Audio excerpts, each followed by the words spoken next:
दोस्तों आजकल कहीं चले जाइए, गांव मोहल्ले शहर कहीं चले जाइए, वहाँ पे माइक्रो फाइनेंस है ही जो समूह लोन देने के काम करती है। और समूह लोन जब देती है ना, तो आपको मालूम होगा कि उसमें एक बीमा भी करता है और उस बीमा में कुछ पैसा कटता है, जिसमें बताया जाता है कि अगर क्लाइंट का और गारंटर का कभी भी डेथ हो जाता है 2 साल के अंदर, मतलब जितने साल का लोन होता है उतने साल का बीमा होता है। तो अगर कभी भी डेथ हो जाता है तो पैसा माफ़ हो जाता है और जो पैसा आप ईएमआई जमा किए हैं वो रिटर्न भी मिल जाता है। ये सुविधा आपको मिल जाता है, जितने दिन के लिए लोन रहता है उतने दिन के लिए। लेकिन उसी में एक चीज़ और ऐड कर दिया जाता है, वो बीमा एक होता है और उस बीमा को आपको जानकारी नहीं रहता है और आपको उस बीमा से लाभ लेना चाहिए। बहुत सारा लाभ मिल जाता है उससे, एक भी रुपया आपका खर्च नहीं होता है। अब बीमा क्या है, इससे नुकसान क्या है? बहुत बड़ा आपको नुकसान भी हो सकता है और बहुत बड़ा फ़ायदा भी हो सकता है। सभी जानकारी इस वीडियो में देंगे कि किस टाइम में ये जो है आपको नुकसान दे सकता है और किस टाइम में ये बहुत बड़ा फ़ायदामंद साबित हो जाता है। क्योंकि बीमा में ये बीमा अलग हो जाता है, जो मैं अभी बीमा बताया हूँ वो बीमा अलग है। वो आपको तभी मिलेगा जब क्लाइंट या ग्रांटर कर जाता है, डेथ कर जाता है, तभी उस पैसा को मिलता है। एक और उसमें बीमा फाइनेंस वाले कर देते हैं, वो आपको बताएंगे और टोटल डिटेल से बताएंगे कि वो क्या है, किस प्रकार का बीमा है, क्या क्या सुविधा उसमें मिल जाता है।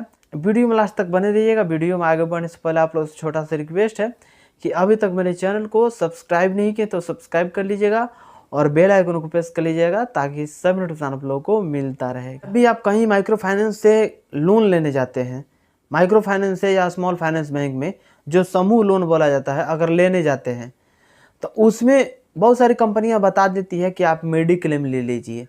जैसे कि मेडिक्लेम में ये होता है कि अगर मेडिक्लेम कंपनी कर देती है ना, तो आप किसी भी हॉस्पिटल में जाते हैं, रजिस्टर्ड हॉस्पिटल में, और वहाँ पे दावा करा लेते हैं और उसका पर्ची ले आकर के कंपनी में दिखाते हैं, तो उसका जीरोक्स जमा कर देते हैं, तो उसमें एक दिन का 500 रुपये जोड़ करके मिलता है। वहीं वो व्यक्ति अगर कुछ दिन के लिए भर्ती रहता है, आईसीयू में मान लीजिए भर्ती रहता है, तो 1000 रुपये एक दिन का जोड़ के मिलता है। तो ये बहुत सारे लोग इसका फ़ायदा उठा चुके हैं और उठा रहे हैं, लेकिन जो कंपनी बताती ही नहीं है। इसका नाम अलग अलग है लेकिन काम सेम है। कोई कंपनी में जाइए तो इसको कैप बोला जाता है और कोई कंपनी में जाइए तो इसको मेडिक्लेम बोला जाता है। तो मेडिक्लेम, हॉस्पिकैश, ये सब एक है और एक ही काम होता है। जैसे कि अगर कहीं दवा कराने जाते हैं, दवा करा करके चले जाते हैं, उस रिपोर्ट के दिखाते हैं तो 500 रुपये मिलता है। अगर आप आईसीयू में भर्ती हो जाते हैं तो एक दिन के 1000 रुपये जोड़कर मिलता है। ये नहीं कि टोटल फ्री रहता है, नहीं, बल्कि 500 रुपया और 1000 रुपया मिलता है।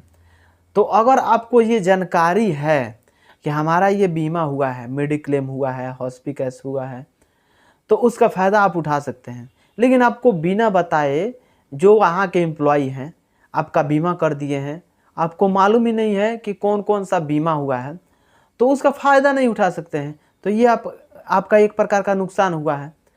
उसमें ज़्यादा पैसा नहीं कटता है उस बीमा का।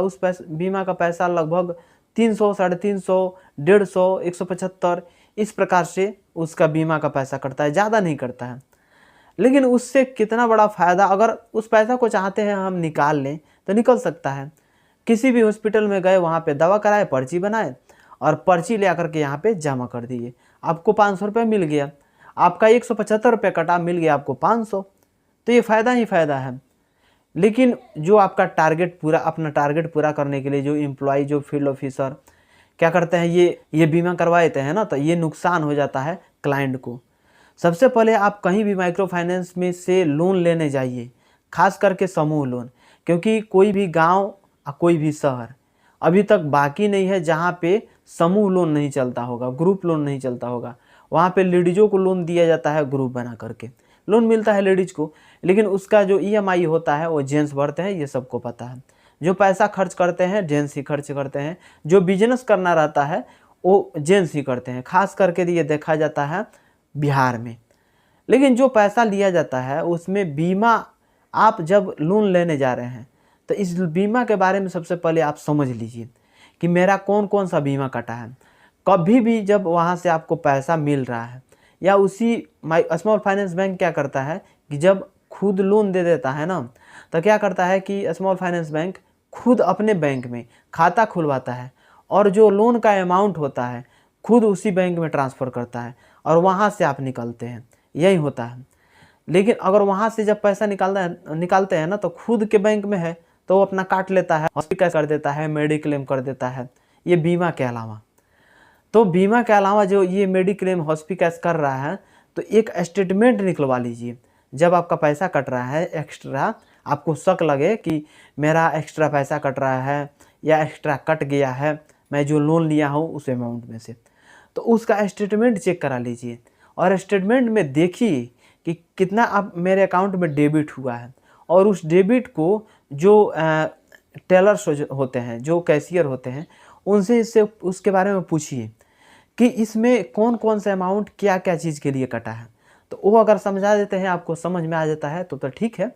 अगर उसमें बताते हैं कि ये मेडिक्लेम अलग आपका बीमा का कटा है या बीमा का कटा है, तो पूछिए आपके कौन सा बीमा का पैसा कटा है, तो वो बता देंगे कि इस बीमा के लिए पैसा कटेगा।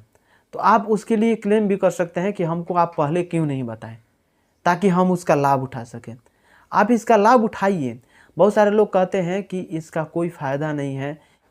किसी भी micro finance, small finance bank से जब आप लोन लेने जा रहे हैं, आप कितना भी पढ़े लिखे हैं, कितना भी होशियार हैं, लेकिन फिर भी आपको चूना लगा दिया जाता है। और इस प्रकार से चूना लगाया जाता है कि आपको समझ में नहीं आएगा कि मेरा पैसा गया तो कहाँ गया।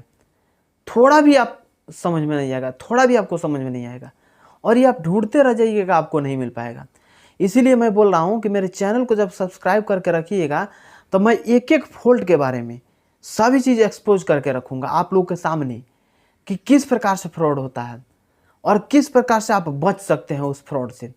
सबसे पहले कभी भी लोन लिए हैं किसी भी माइक्रो फाइनेंस से तो कोशिश करिएगा ज़िंदगी में कभी भी उस ईएमआई को टूटने नहीं देना है।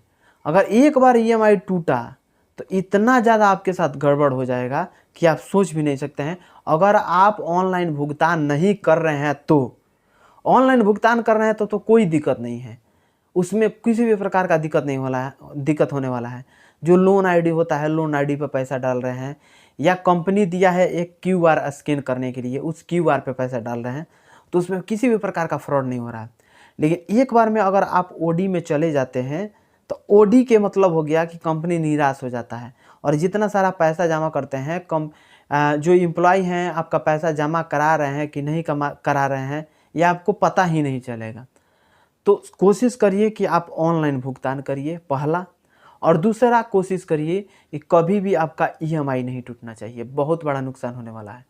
बाकी आगे मैं लोन से रिगार्डिंग किस प्रकार से फ्रॉड होता है, किस प्रकार से आप लोन ले सकते हैं, किस प्रकार से लोन लेकर के बहुत बड़ा बिजनेसमैन बन सकता है, लोन लेकर के धनी व्यक्ति बन सकता है, सभी इन्फॉर्मेशन मैं वीडियो के माध्यम से आपको देते रहूँगा।